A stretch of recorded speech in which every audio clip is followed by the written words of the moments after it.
Hey, coucou! Coucou. Alors, qu'est-ce que tu voulais dire? Je parle la première ou... Bah oui. Parce que moi j'ai plein de choses à dire.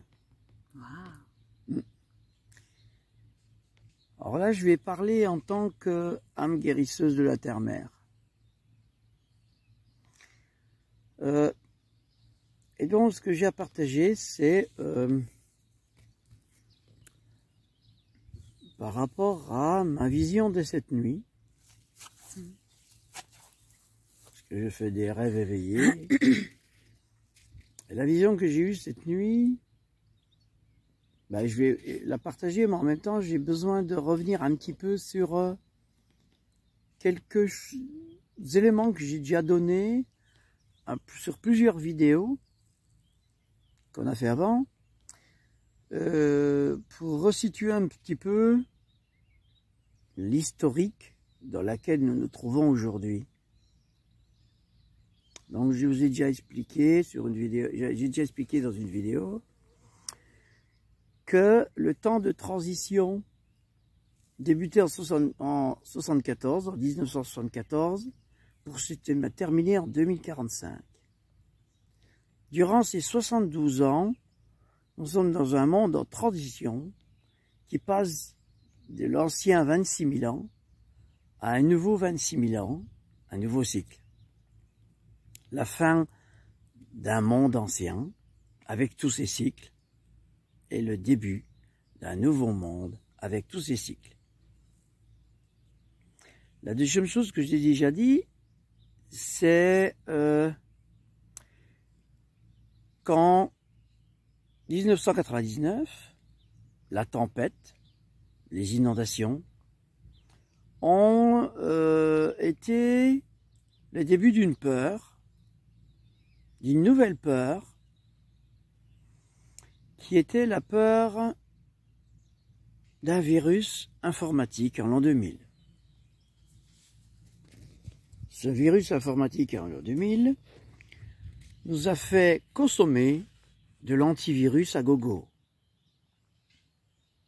De l'antivirus pour nos appareils virtuels, pour nos ordinateurs, gratuits ou payants. Mais nous avons consommé de l'antivirus. Il y a eu le choc de 2008, il y a eu le choc du 11 septembre, avant. Il y a eu tout ça.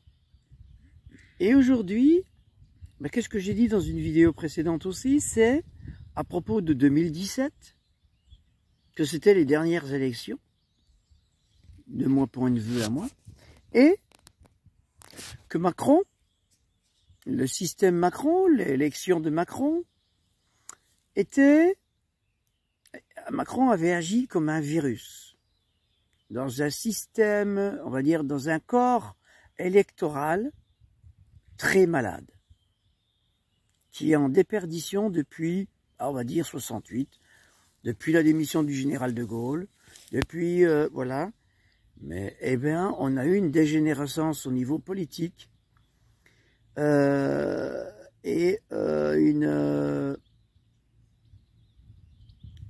disons, un vieillissement, pas comment dire, une déchéance politique de plus en plus forte, et avec des politiques qui voyaient qu'ils perdaient de plus en plus la main, et donc cherchaient des moyens à garder la main sur le peuple.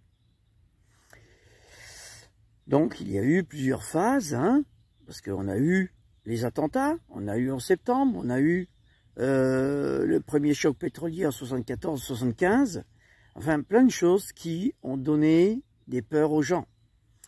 Donc, de plus en plus, on est monté crescendo dans la peur du manque, la peur d'une guerre, la peur de... voilà. Et puis, donc, ce que je disais à propos de 2017, c'est que Macron, qui était invisible, qui était non connu en politique, complètement invisible, est devenu complètement visible en 2017. Le virus vient d'avoir un impact sur le corps électoral. Le corps électoral dans son ensemble a essayé de réagir trop tard.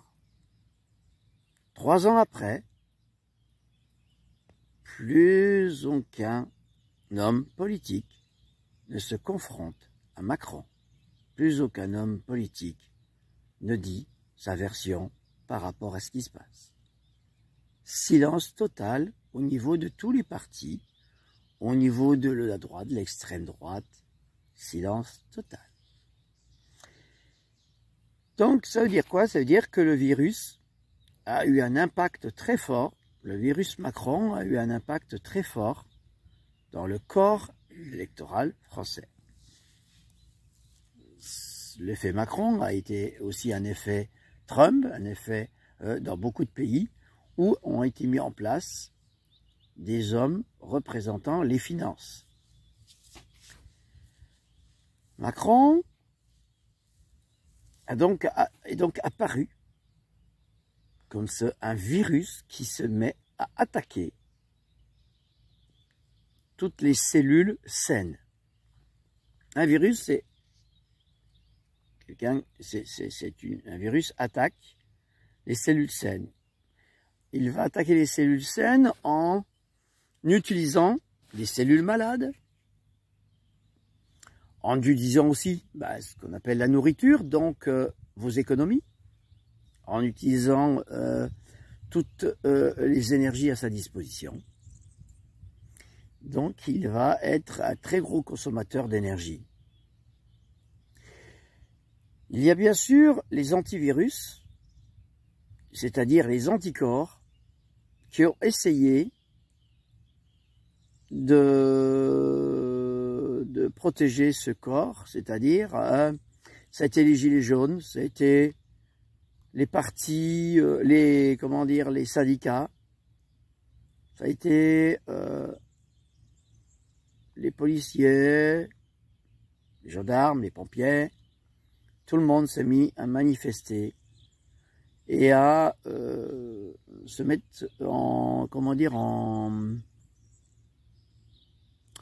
d'essayer de tenter une guérison, c'est-à-dire de tenter de contrer l'attaque du virus.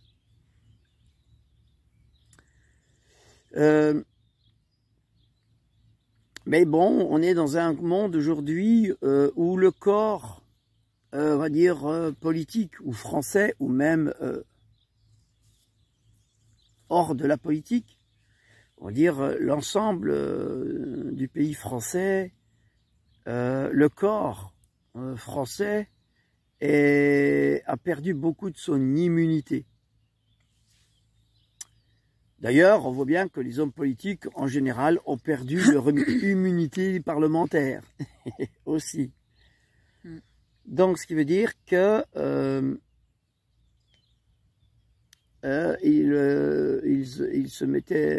ça devenait très dangereux pour les hommes politiques sans leur immunité parlementaire.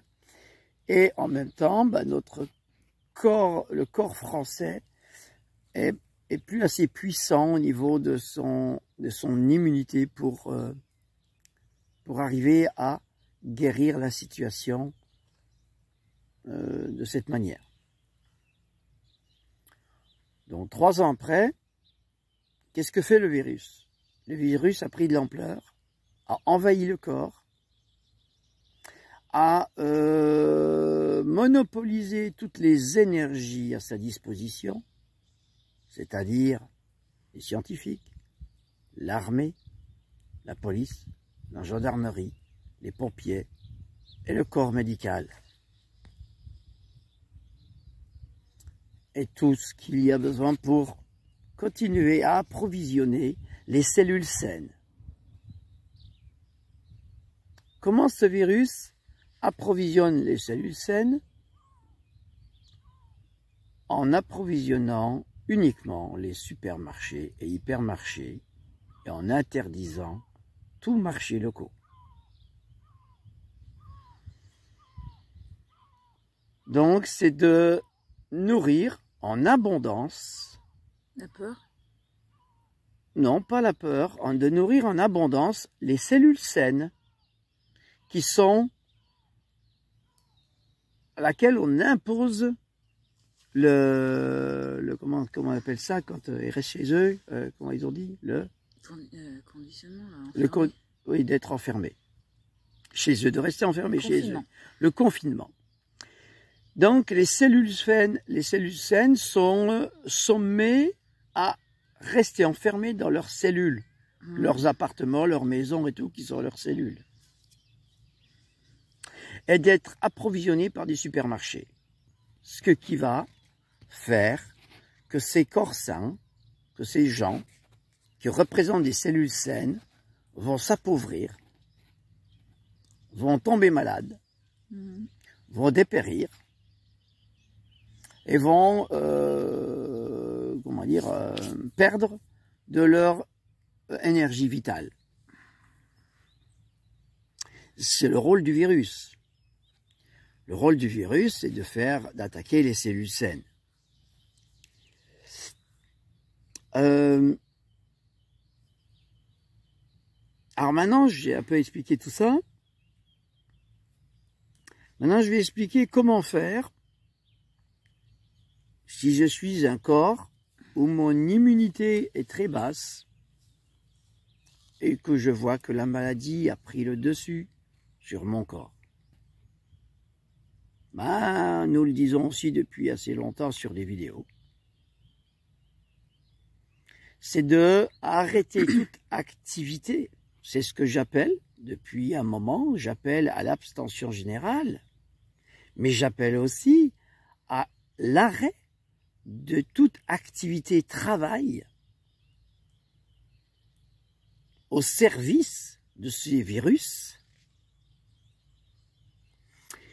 et de se détourner de ces corps malades, de ces énergies malades, centrées sur soi, pour aller se centrer sur soi et vers autres cellules saines, et de commencer à se guérir et s'auto-guérir ensemble. Et qui rigolent et qui sont de l'humour, l'amour et le partage. La joie.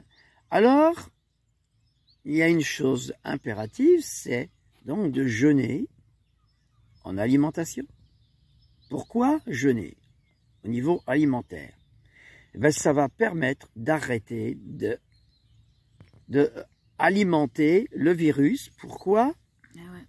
Ben parce que en quelques jours, eh bien, nous sommes la consommation a augmenté de 700%. En quelques jours. Vous vous rendez compte ce que ce virus est en train de bouffer comme énergie?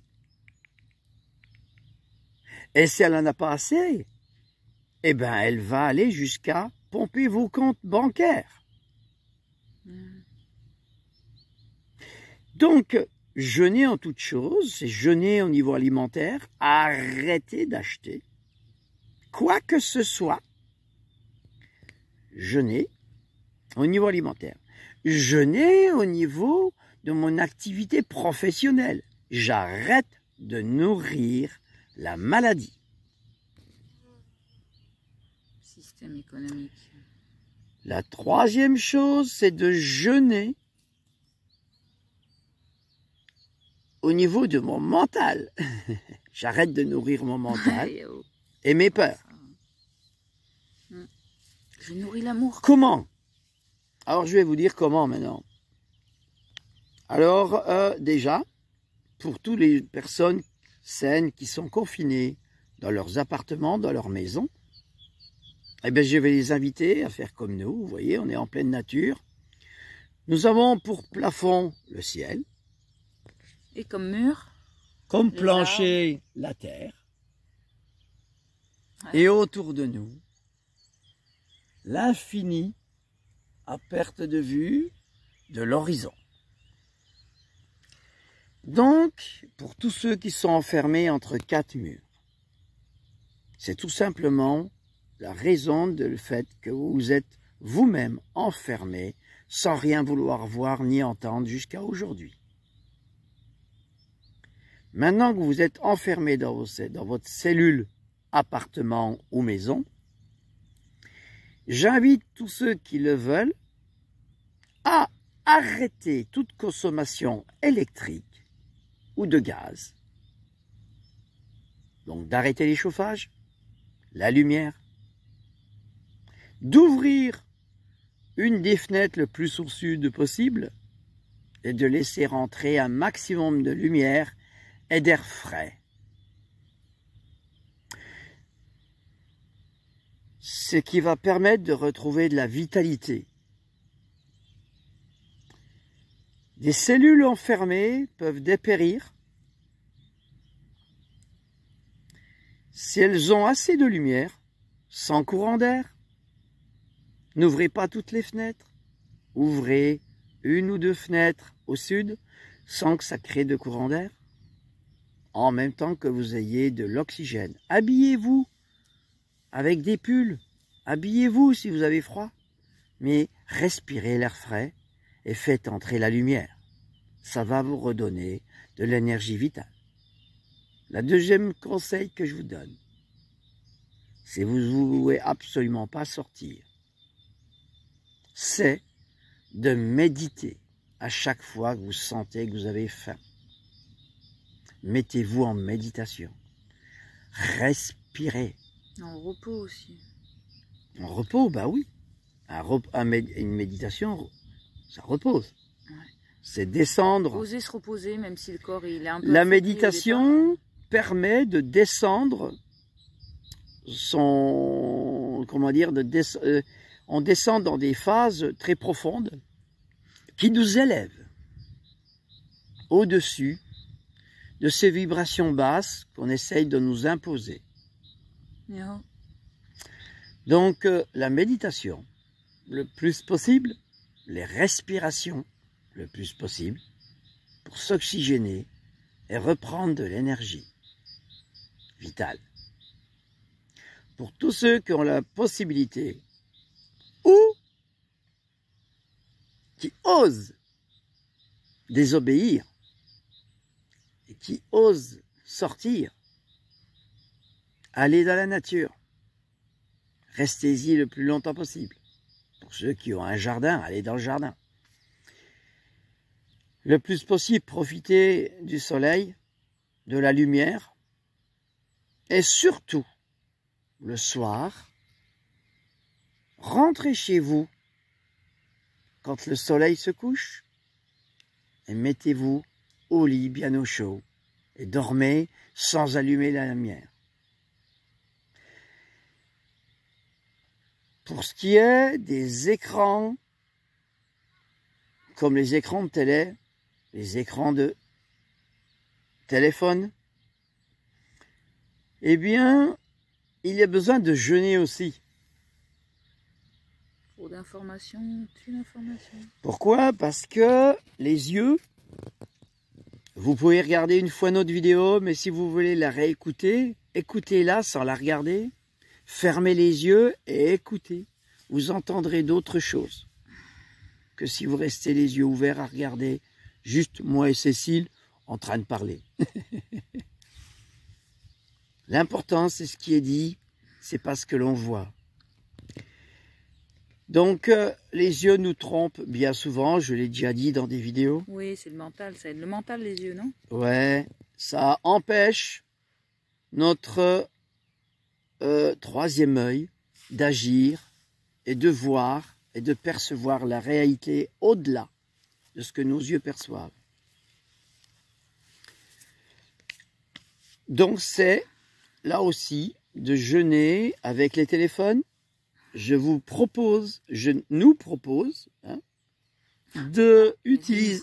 Il y a du nous dans l'air là. D'utiliser les portables uniquement comme des téléphones fixes. Alors les posant... Ou en poste, en écoutant, comme on dit, comme tu as dit.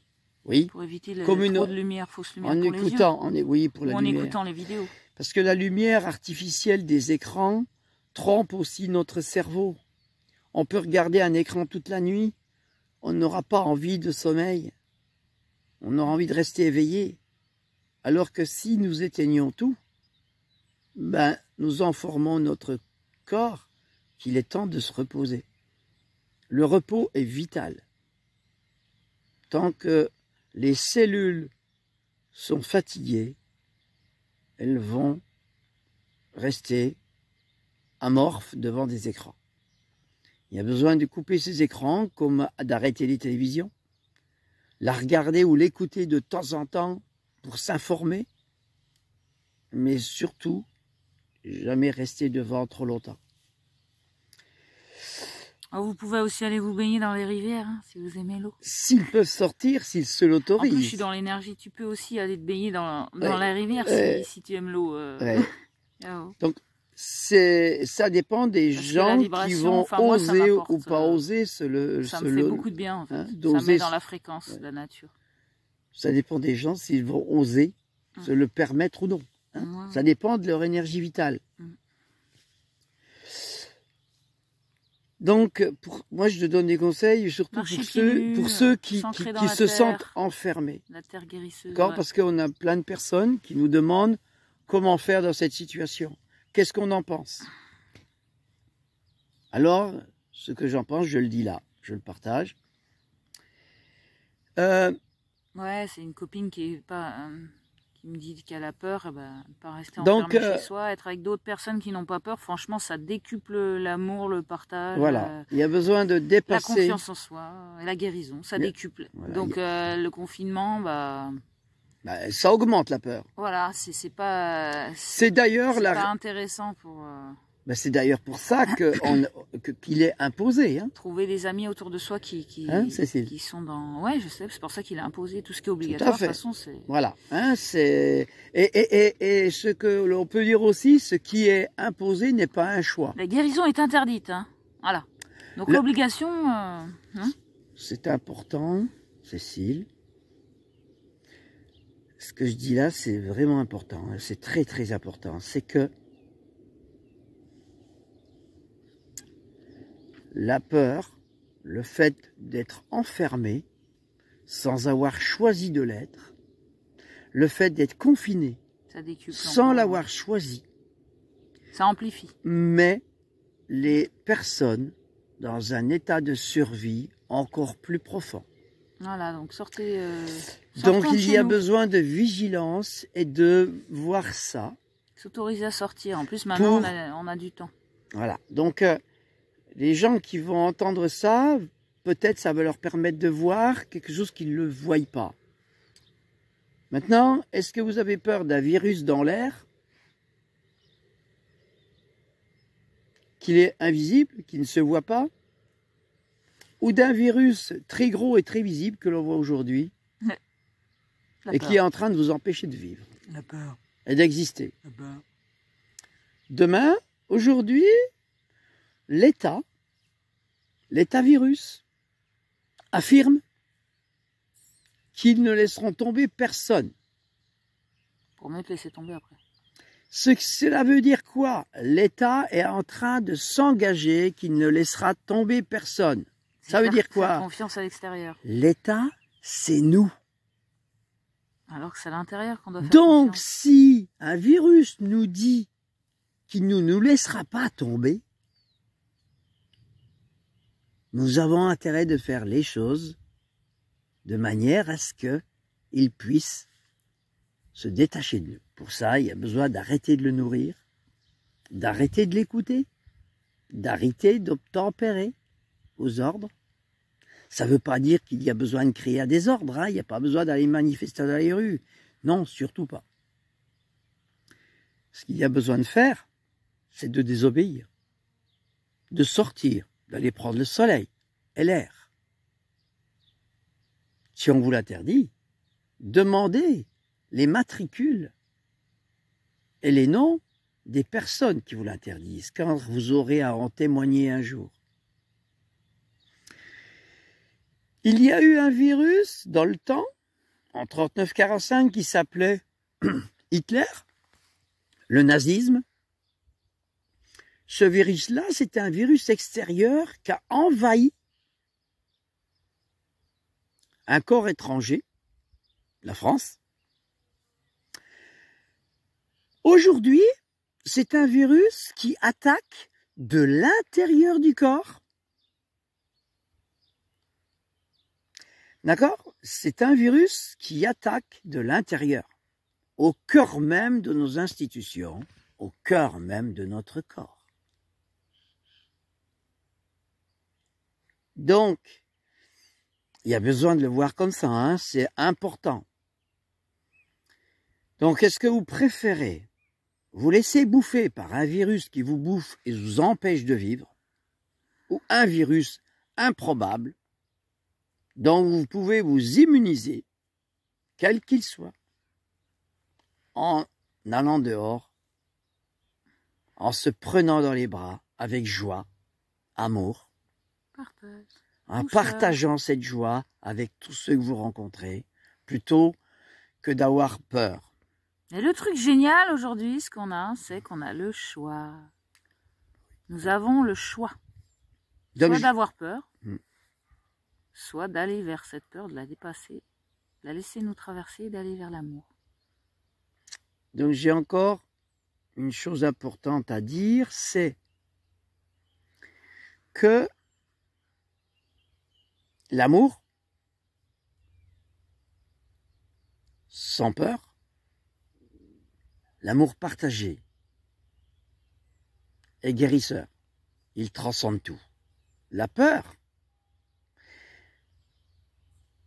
elle détruit tout. Ce que je veux dire d'important maintenant, c'est...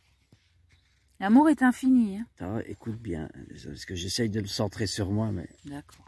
Ah, bah ça change un peu. Oui, hein, c'est sympa hein, quand ça change. C'est parce que c'est hyper important, Cécile. Mais tout ce qu'on dit est toujours important, André. Non, mais là c'est pour moi très, très important. Faut que je revienne sur ce que je voulais dire. Du coup. Et ouais, hein, c'est... Oui, merci, merci. Merci, merci. Donc,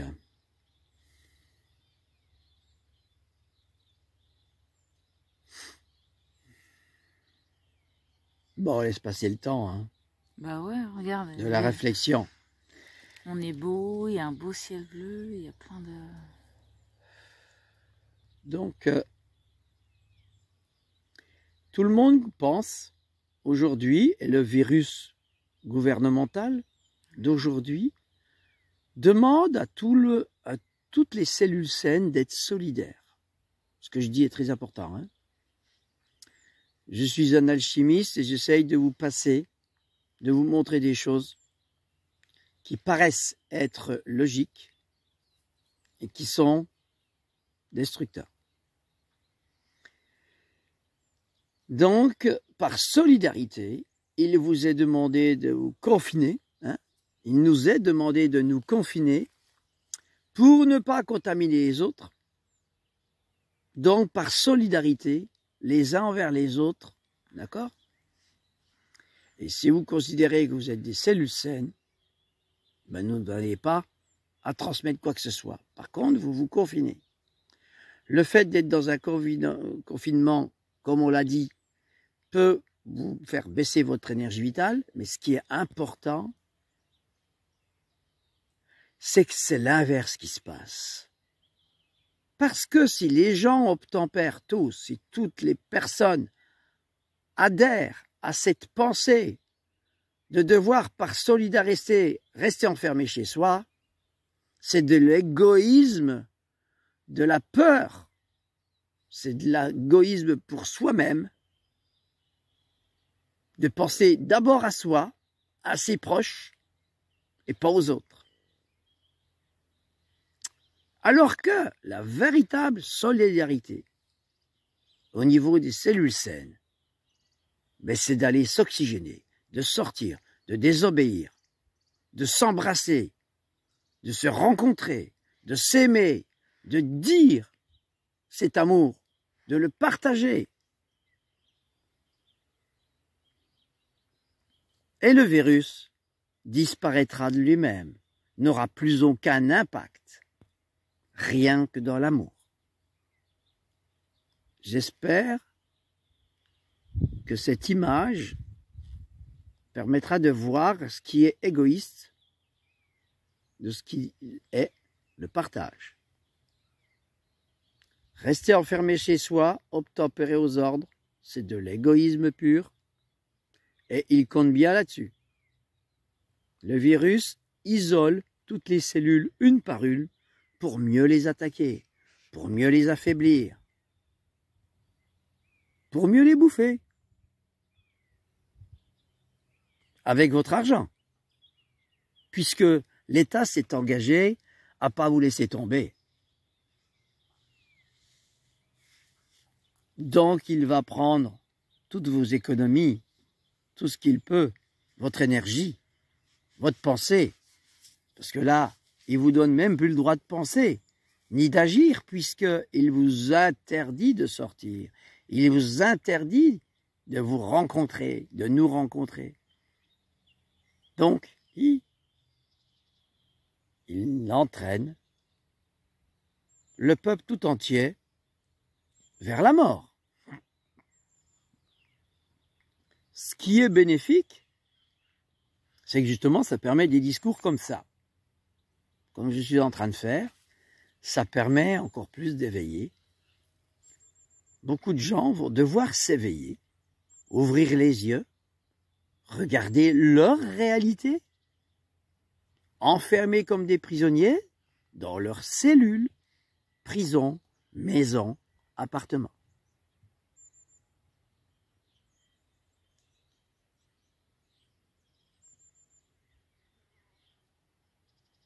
Voilà, c'était le message que j'avais envie de passer.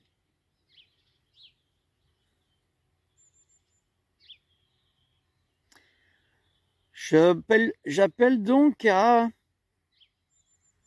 oser entrer en existence et non pas en résistance, d'oser dire non à un virus qui veut s'imposer à vous, d'oser se mettre en pleine lumière plutôt que de rester enfermé dans l'obscurité.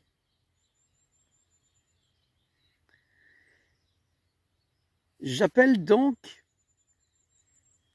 tous ceux qui le peuvent à prendre le maquis, à aller dans la nature, à désobéir. J'appelle à une, comme disait le général de Gaulle, même si je ne suis pas un pro de Gaulle, hein, pas plus, je suis apolitique, mais une chose qui était assez bien, c'est qu'il avait appelé à la mobilisation générale au niveau des cellules saines. Nous vivons la même chose que du temps de Pétain, avec Hitler, et la trahison de notre pays, mais aussi la trahison mondiale de tous les pays. Parce que là, il ne s'agit pas que de notre pays, il s'agit du corps entier humain. 7 milliards, 8 milliards de cellules d'humains sont concernés dans ce contexte du virus. Le virus est une pandémie, on va dire, mondiale, qui ne s'arrête pas à Macron et à son équipe. Voilà ce que je voulais dire, le microcosme et le macrocosme qui parlent ensemble, à l'unisson. Voilà. Merci de vous mobiliser à l'éveil, à la pleine conscience, inconsciente, parce que c'est inconscient de s'éveiller dans les temps actuels. Mais pour tous ceux qui n'ont pas su s'éveiller avant, bah là, le coup de pied au cul est en train d'arriver. Mais en même temps, bah voilà, hein, quand on recule pour mieux sauter, à un moment donné, bah, le précipice est très large et il faut sauter. Il y en a qui n'oseront pas, qui resteront enfermés, qui dépériront, peut-être, aussi qui mourront. Et voilà, j'aurais fait j'aurais partagé l'essentiel de ce que j'avais à partager dans ce moment-là. Merci. Voilà. Que penses-tu de tout ça, Cécile? C'est chouette. C'est chouette. C'est chouette. T'as rien... Rien ne t'est venu Ben, c'est venu et puis après c'est reparti. Ah. Comme c'était pas... Enfin voilà. C'était très important, je crois. J'ai écouté. Oui, mais alors maintenant que tu as écouté, prends un petit temps. Quelques respirations.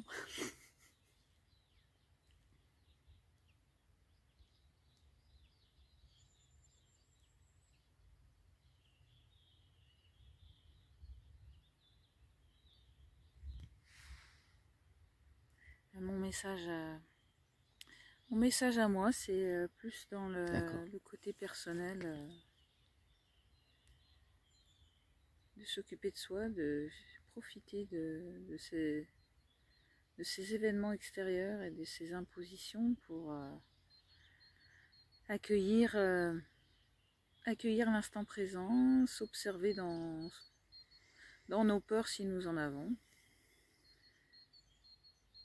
ou dans les opportunités qui peuvent s'offrir à nous, d'avoir du temps, d'être avec nos enfants, de partager des choses, de prendre du temps, de se téléphoner.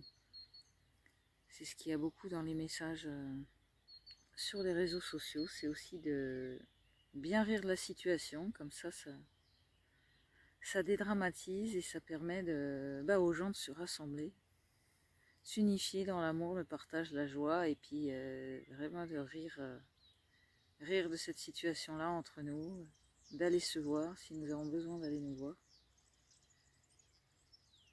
Voilà. C'est complémentaire par rapport à toi, ce que tu dis, c'est beaucoup plus global, beaucoup plus politique. Alors, il n'y a rien de politique aussi, dans ce que je suis en train de dire. Sur l'histoire et tout ça. Je t'ai entendu dire que tu étais politique. À un moment, je suis politicien. Je sais pas. Ah non, je suis apolitique. Ah. D'accord. J'ai parlé du général de Gaulle. Un message pour voilà. Bon, merci. Voilà, ce que je voulais dire par là, c'est que, bah ouais, parce que ceux-ci pensent tout le temps que je fais de la politique. Bah non, je fais pas de politique, je suis juste dans ma globalité. Mais c'est ce que j'ai dit. Et d'écouter. Tu parles de la politique. C'est plus entre global autres, que moi. Mais la politique, elle est absente aujourd'hui. Il n'y en a plus. Il n'y en a plus, Cécile. Regarde, entends, écoute. Il y a du virus. Il n'y a plus de politique. Il y a un virus qui impose sa volonté à tous. C'est une autre forme de dictature, mais sous couvert d'une pandémie. Comment instaurer une dictature en parlant de démocratie? Eh bien, c'est une forme pour atteindre le but de créer des dictatures mondiales sans que les gens s'en aperçoivent. Voilà. C'est comme ça qu'opère un virus. Tout à fait. Voilà. Et il n'y a aucune politique dans tout ce que j'ai dit. De toute façon, toutes les obligations ne sont pas naturelles. Donc, dès qu'on nous oblige des trucs, c'est qu'il y a un truc derrière. Hein. Le gros problème, Cécile, qu'il y a beaucoup de gens, c'est de ne pas s'intéresser à la globalité de ce qui se passe autour d'eux. De ne pas s'intéresser et écouter la globalité parce que ça leur fait peur, parce que ça les emmerde, parce que ça les ennuie, donc ils sont coupés de leur réalité, de leur instant présent, dont tu viens de parler. Je suis coupé de mon instant présent dès l'instant que je ne suis pas informé de ce qui est vital pour moi. Dès l'instant que je ferme les yeux, que je mets des œillères sur des choses qui m'entourent, je deviens la proie. Ouais. Pourquoi? Parce que je n'ai aucun pouvoir puisque je suis coupé de la source. Ça, la multi-information, c'est important. Moi, ça... Il y a des gens qui sont très énervés de recevoir certaines vidéos et tout ça, et qui préfèrent jouer de la guitare, soi-disant. Bon, bah. C'est vrai que là, on peut rester confiné chez soi à jouer de la guitare. Hein. Alors, ça, c'est une fuite. J'invite tous les artistes qui veulent écrire ou composer leur musique et leurs chansons. Par exemple, je les invite à écrire de nouvelles chansons sur le futur qu'ils rêvent. J'invite les peintres à dessiner leurs rêves qu'ils désirent réaliser. J'invite les sculpteurs, enfin tous les artistes à créer demain, plutôt que de continuer à parler d'hier. Pour moi, je le redis encore une fois, je l'ai déjà dit dans les vidéos, pour moi, l'instant présent, c'est 3 temps, la Trinité. Le passé, le présent et le futur. Le passé, dans mon présent, dans chaque instant présent, si je suis en accord avec mon passé, si je suis dans l'accueil de mon passé, je crée mon futur, qui sera plus paisible, plus serein. Si je suis en conflit dans mon instant présent avec mon passé, je serai en conflit dans mon futur. Donc, voilà, ces 3 temps, c'est l'instant présent. L'instant présent, c'est de créer à chaque instant quel sera mon futur, selon mon passé. C'est pour ça qu'il est important de connaître l'histoire de l'humanité, l'histoire des civilisations qu'il y a eu avant nous, qui se sont écroulées. Ce que Macron est en train de faire, c'est de faire écrouler cette civilisation, de la détruire pour mieux la reconstruire. C'est ce que fait un virus.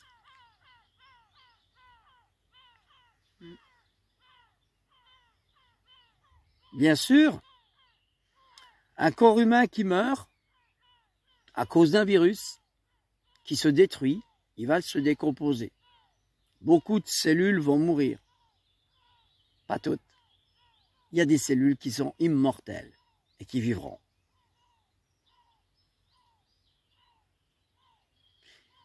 Et qui transmettent, et qui transmettent, et qui transmettent les mémoires. L'histoire. Donc, jamais l'histoire ne sera effacée. On peut peut-être effacer des disques durs et encore on peut les lire même s'ils sont... C'est comme une boîte noire, hein. Bon bref. Mais nos mémoires, jamais on pourra les effacer. Elles sont inscrites dans l'ADN de la nature. La nature m'en parle tous les jours. Je m'instruis beaucoup avec la nature, de tout son savoir. Voilà. Merci, merci. Merci, merci. Pour ceux qui veulent venir nous embrasser, danser avec nous, faire des cercles de guérison, de paroles et tout, bienvenue, nous sommes disponibles. Dehors et au soleil et au plein air. Merci, merci.